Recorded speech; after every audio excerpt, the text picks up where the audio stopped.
Quels sont les droits pour les sans-papiers en 2021? Un étranger, même sans papier, a certains droits et nous les verrons dans cette vidéo.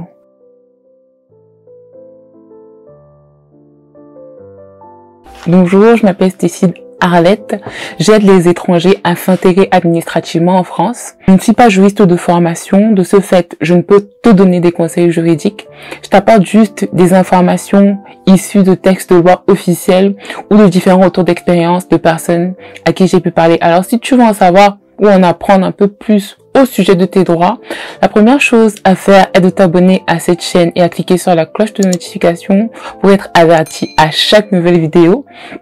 La deuxième chose est de cliquer sur le lien en barre de description, bien sûr à la fin du visionnage de cette vidéo, pour recevoir un e-book gratuit ou pour rejoindre mon groupe Telegram privé.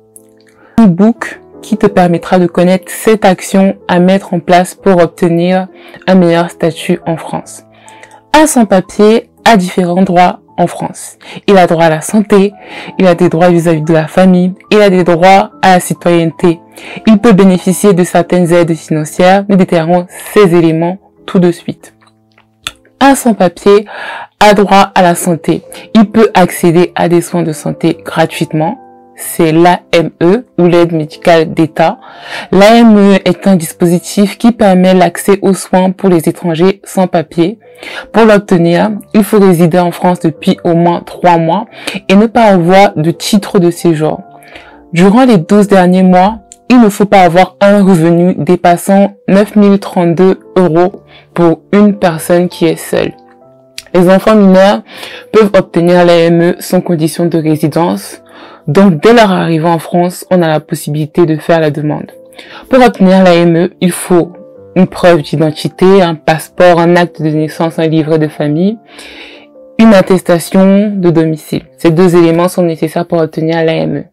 Si l'étranger est SDF, il peut se rendre au centre communal d'action sociale de sa ville pour y demander une domiciliation ou dans une association spécialisée qui pourra faire sa domiciliation. Sinon, il y a des sites internet qui font payer la domiciliation. S'il est hébergé, il faut une attestation d'hébergement écrite avec la facture de téléphone, une facture EDF, au nom de l'hébergeant, ainsi que sa pièce d'identité. Pour faire la demande de l'AME, il faut remplir un CERFA 11 573 que je mettrai en barre d'infos. Une fois rempli, l'étranger l'envoie à la caisse primaire d'assurance maladie de son lieu d'habitation. L'analyse du dossier sera faite sous 2 semaines. Le droit à l'AME est possible aussi pour toutes les personnes qui se trouvent à la charge de l'étranger qui fait la demande, que ce soit son conjoint, concubin, un partenaire de PACS, un enfant mineur ou un enfant jusqu'à ses 21 ans qui n'a pas la possibilité de travailler ou toute autre personne qui est réellement à sa charge. Ça peut être un neveu ou peu importe. Donc, toutes ces personnes-là peuvent être mises, obtenir l'AME grâce à vous. Un sans-papier a également droit à une famille. Il peut se marier ou se paxer. Ces enfants mineurs ont le droit d'être scolarisés. Son enfant peut être accompagné par l'aide sociale à l'enfance, même si je ne souhaite ça à personne. L'étranger en situation irrégulière a également droit à la protection maternité et infantile, c'est-à-dire que c'est pour les femmes généralement et elles peuvent bénéficier d'aide médicale et sociale si elle est enceinte ou si elle a un enfant de moins de 6 ans. Un sans-papier a droit à la citoyenneté.